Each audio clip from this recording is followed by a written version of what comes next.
प्रभात, good morning, सत श्री अकाल, प्रणाम, आदावर्ष।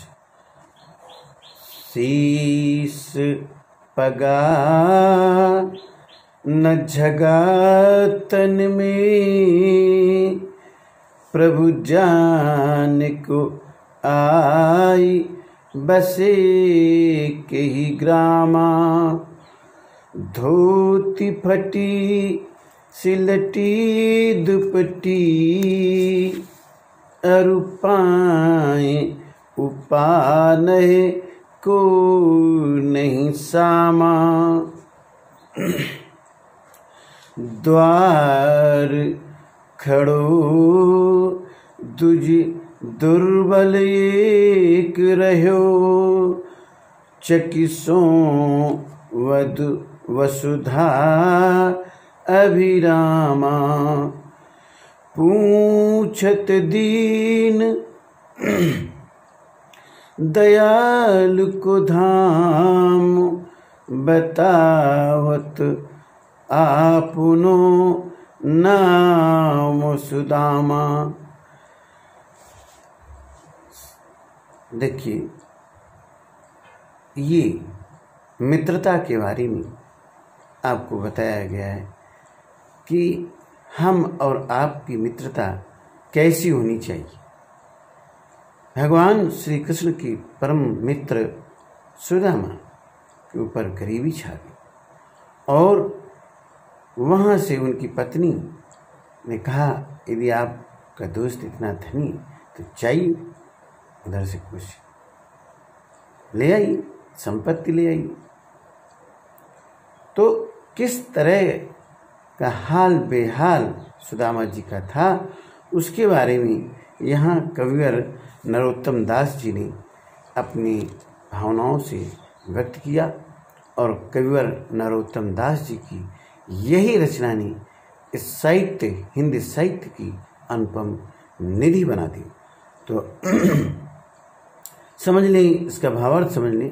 शीश सिर पर, पगा पगड़ी, साफा कहते हैं झगा अंगरखा ढीला ढाला वस्त्र, आई है के ही किस, लटी गंदी बुरी, दुपट्टी छोटा सा वस्त्र, अरु और पाए पैर, पाने जूता, सामा समान है, द्विज ब्राह्मण, दुर्बल कमजोर, चकित होकर, चौकन्ना होकर, वसुधा धरती, अभिरामा सुंदर, धाम घर, पता। प्रस्तुत पंक्तियां सुदामा चरित नामक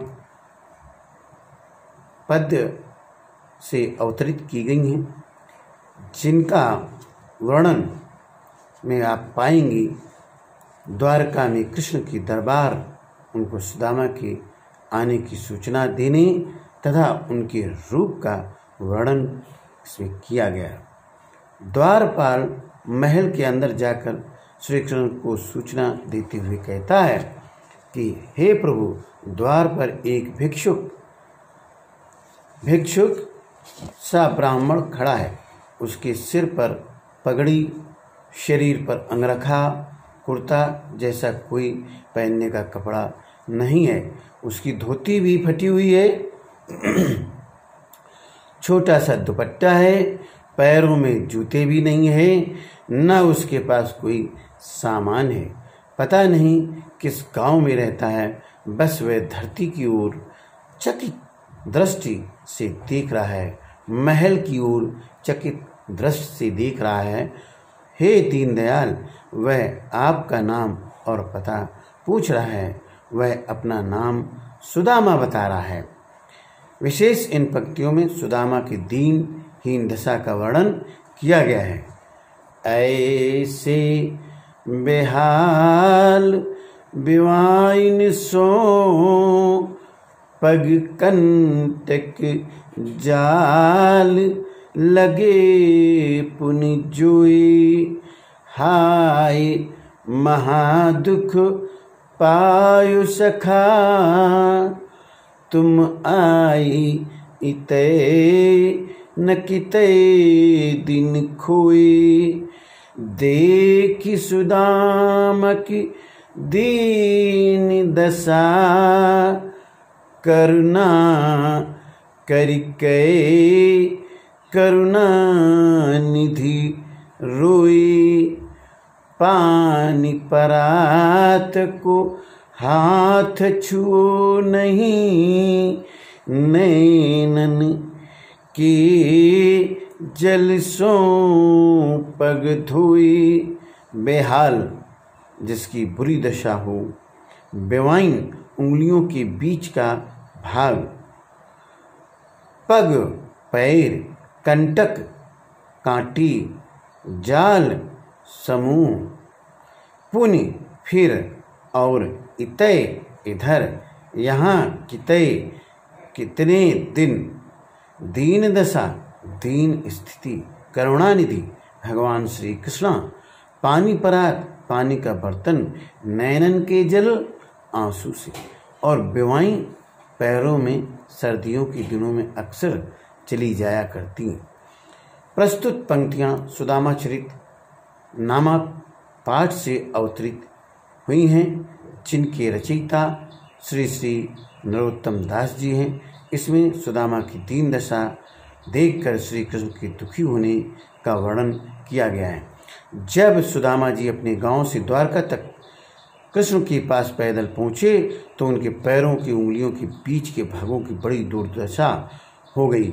उनके पैरों में असंख्य कांटे चुभ गए थे। श्री कृष्ण सुदामा जी से बोले, हाय मेरे मित्र, तुमने इतना भारी दुख पाया है, तुम मेरे पास क्यों नहीं आए? तुमने इतने दिन कहाँ खो गए? तुम सुदामा की दीनहीन और बुरी दशा देखकर करुणा के सागर भगवान श्री कृष्ण को दया आ गई और उनकी आंखों में आंसू भर आए। उनकी आंखों में इतने आंसू आए कि उनके पैर धोने के लिए जिस बर्तन में पानी लाया गया था उस पानी को उन्हें हाथ भी नहीं लगाना पड़ा। उन्होंने नेत्रों के जल अर्थात आंसुओं की जल से उन्होंने पैर धो दिए। ये सुदामा जी की दीन दशा का वर्णन है। विशेष कवि नरोत्तम दास जी द्वारा रचित ये पंक्तियाँ बहुत मार्मिक बन पड़ी हैं और इस वर्णन से भगवान श्री कृष्ण की करुणा की उच्चता प्रकट होती है। कछु भाभी हमको दियो, सो तुम काहे न देत, चापी पोटरी काख में, रहे कहो के हेतु, आगे चना गुरु मातु दैते, लय तुम चाबी हमें नहीं देने, श्याम कहो मुस्काए सुदामा सो, चोरी की बान में हो जो प्रवीणे, पोटरी काख में चापी रहे तुम, खोलत नाई सुधारस भीनी, पाछली बानी अजो न तजो तुम, तैसे भाभी के तंडुल कीने। काहे क्यों चाक खोस कर छिपाकर, पोटरी पोटली, भीगे हुए डूबे हुए, बानी आदत अजो आज भी छोड़ना, तंदुल चावल। प्रस्तुत पद्यांश हमारी पठित पाठ पुस्तक बसंत भाग 3 की सुदामा चरित नामक पाठ से अवतरित है, जिसकी रचनाकार श्री श्री नरोत्तम दास जी हैं। इनमें श्री कृष्ण की पत्नी द्वारा भेजे गए चावलों की सौगात को छिपाने पर उलाहना दे रहे हैं। भावार्थ, श्री कृष्ण सुदामा जी से कह रहे हैं कि भाभी ने हमारे लिए कुछ भेजा था, परंतु वह आप हमें क्यों नहीं दे रहे? तुमने उनकी दी हुई सौगात की पोटली बगल में छिपाकर क्यों रखी है? पहले भी गुरु माता गुरु संदीपनी जी की पत्नी ने चने दिए थे, तो तुम स्वयं ही सब चना खा गए थे, हमें नहीं दिए थे। श्री कृष्ण जी ने मुस्कुराते हुए सुदामा जी से मीठा ताना मारते हुए कहा, तुम चोरी की आदत में बहुत होशियार हो। तुमने पोटली बगल में छिपा रखी है, उसे खोलते क्यों नहीं? उसमें कितनी मधुर मीठी रस में डूबी हुई सौगात रखी है। तुम पिछली आदत अब भी नहीं छोड़ती। वैसे ही तुमने भाभी की दिए चावल भी छिपा कर रख लिए हैं। वह पुलकनि वह उठ मिलन, वह आदर की बात, वह पठवन गोपाल की कछु न जानी जात। कहा भयो जो अब भयो, हरि को राज समाज, हाँ आवत नाही हुती, वाही पठयो ठेल, घर घर कर ओढ़त फिरे, तनक दही के काज, अब कहीं हो समझाए कई, बहुधन धरो सकील। पुलकन खुशी, पठवन भेजना, ओढ़त पसारती, काज लिए उतो था, वाही उसी ने, पठ्यो भेजा था, ठेल धक्का मारकर, जबरदस्ती, तनक थोड़ा सा, सकेल समेट कर, संभाल कर। प्रस्तुत पंक्तियाँ सुदामा चरित नामक पाठ से अवतरित की गई हैं, जिसके कवि नरोत्तम दास जी हैं। इसमें सुदामा के मन में कभी श्री कृष्ण की मधुर याद तो कभी अपनी पत्नी के लिए उल्हानों का वर्णन है। सुदामा जी द्वारका से अपने घर वापस लौटते हुए कृष्ण की भांत भांत से याद कर रहे हैं। वे मन ही मन कह रहे हैं, कृष्ण का वह हर्षित होना, वह उठकर मिलना, वह बहुत आदरपूर्वक बातें करना, वह बुलावा भेजना, कुछ भी तो जाना नहीं जाता। जरा सी दही के लिए घर घर हाथ फैलाते फिरना पड़ता था। तो क्या हो गया जो अब हुआ? वह क्या हुआ? श्री कृष्ण की राज ठाट बाट की वे चीज़ें, अर्थात श्री कृष्ण इतने ठाट बाट से हमें तो कुछ मिला नहीं, फिर उन सब में हमें क्या फ़ायदा? मैं तो द्वारका आ ही नहीं रहा था, मेरी उस पत्नी ने ही मुझे ज़बरदस्ती भेज दिया। अब उसे समझा कर कहूँगा कि श्री कृष्ण की यहाँ खूब धन मिलता है, ले ले, इसे संभाल कर रख ले। अर्थात श्री कृष्ण की यहाँ से चलते समय कुछ न मिलने पर सुदामा मन ही मन बहुत निराश हो रही है।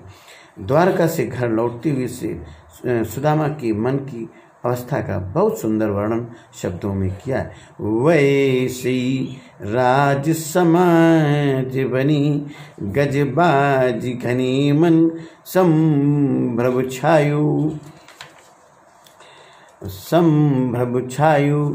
कैसु पर्यु कैंधु पर्यु, कुमार्ग भूल कई, फेरी कहीं मई अब द्वारिका आयु, भौन बिले किबे को मन लूचत, अब सूचत सब गाँव मझायु, पूछत पाड़ी फिरे सब सो पर, झोपड़ी कहूँ कहूँ खोज न पायु।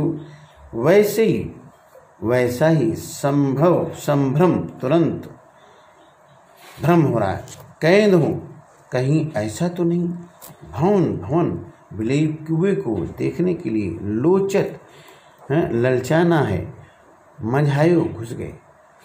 तो ये पंक्तियाँ भी सुदामा चरित से ली गई हैं। अपने गांव पहुंचने पर सुदामा ने जब अपनी झोपड़ी के स्थान पर द्वारका जैसा ही महल बना देखा तो वे भ्रम में पड़ गए। सोचने लगी, ये महल वैसा ही, इसमें वैसा ही ठाट बाट है, वैसे ही हाथी घोड़े, वैसे ही तुरंत इनमें मेरा मन लग रहा है।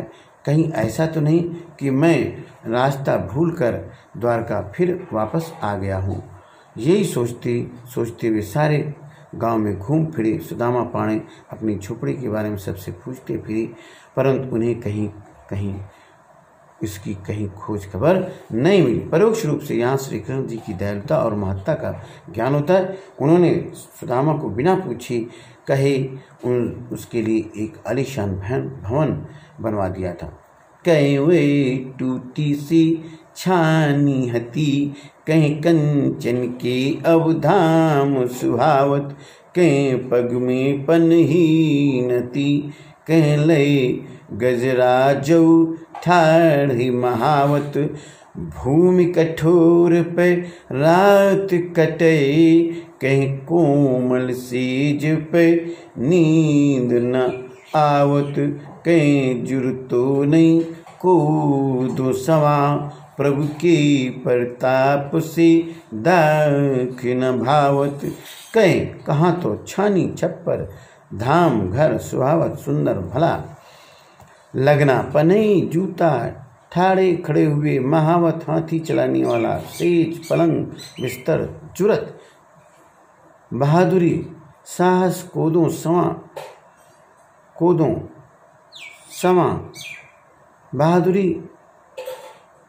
बहादुरी साहस कोदों समा। एक प्रकार का छोटा अन्न जिसे बहुत ही निर्धन लोग खाते। दाल, किशमिश, मुनक्का, अंगूर। सुदामा जी पत्नी की वर्तमान संपन्न को देखकर कह रहे हैं कि तुम मेरी पत्नी नहीं हो, क्योंकि मेरी पत्नी तो टूटी बांस की झुग्गी में रहती थी। कहाँ अब यहाँ सोने का महल शोभा पा रहा है। कहाँ तो पैर में जूतियाँ भी नहीं थीं, और कहाँ अब महावत खड़े हैं, बड़े बड़े हाथी लिए खड़े रहते हैं। कहाँ तो कठोर भूमि पर रात बीतती थी, और कहाँ अब कोमल बिस्तरों पर भी नींद नहीं आती। कहाँ तो कोदों समा भी नसीब नहीं होता था, और कहाँ अब किशमिश अंगूर आदि भी अच्छे नहीं लगती। कवि कहता है ये सब भगवान श्री कृष्ण की मित्रता का प्रताप है। कविता से सुदामा की दीन दशा देखकर श्री कृष्ण की क्या मनोदशा हुई, अपने शब्दों में लिखी। द्वारपाल ने सुदामा का सजीव चित्रण किया। उसे सुनकर श्री कृष्ण का मन व्याकुल हो उठा। तुरंत उठकर द्वार की ओर चल दिए। श्री कृष्ण ने सुदामा को बड़े प्रेम से अपने गले लगा लिया। सुदामा की दशा देखकर श्री कृष्ण की आंखों में आंसू आ गए। पानी परात को हाथ छुओ नहीं, नयन के जलसों पगद हुई। पंक्ति में वर्णित भाव का वर्णन अपने शब्दों में कीजिए। सुदामा के पैर धोना चाहते थे श्री कृष्ण, पर हाथों में पानी का बर्तन नहीं लिया। भावातिरेक से श्री कृष्ण की आंसू से आंसू निकलने लगे। उन्होंने आंसू से ही सुदामा के पैरों को धोया। श्री कृष्ण करुणा निधि। इस घटना में से एक विशेषता का पता चलता है। चोरी की बान में हौज उपवी ने उपर्युक्त पंक्ति कौन किससे कह रहा है? उपर्युक्त पंक्ति श्री कृष्ण सुदामा से कह रहे हैं। इस कथन की पृष्ठभूमि स्पष्ट कीजिए। श्री कृष्ण को उपहार के रूप में देने के लिए सुदामा की पत्नी ने थोड़े से चावल भेजे थे, पर लोक लाजवश सुदामा उस पोटली को नहीं दे पा रहे हैं। इसी सिलसिले में भगवान बचपन की घटना याद दिलाते हुए भगवान श्री कृष्ण ने उनसे कहा था। इस उपालंब शिकायत के पीछे कौन कौन सी पौराणिक कथा है? श्री कृष्ण और सुदामा दोनों गुरु संदीपन मुनि के आश्रम में शिक्षा पाने लगे थे। एक दिन गुरु संदीपन की पत्नी ने सुदामा को खाने के लिए चने दिए थे, पर श्री कृष्ण को दिए बिना ही वे स्वयं खाने लगी। श्री कृष्ण उस घटना को याद दिलाते हुए कहने लगी कि तुम चोरी की आदत में बहुत होशियार हो। द्वारिका से खाली हाथ लौटते समय सुदामा मार्ग में क्या क्या सोचते जा रहे हुए कृष्ण के व्यवहार से क्यों खी रहे थे? सुदामा ने के मन की सुविधा अपने शब्दों में प्रकट की थी।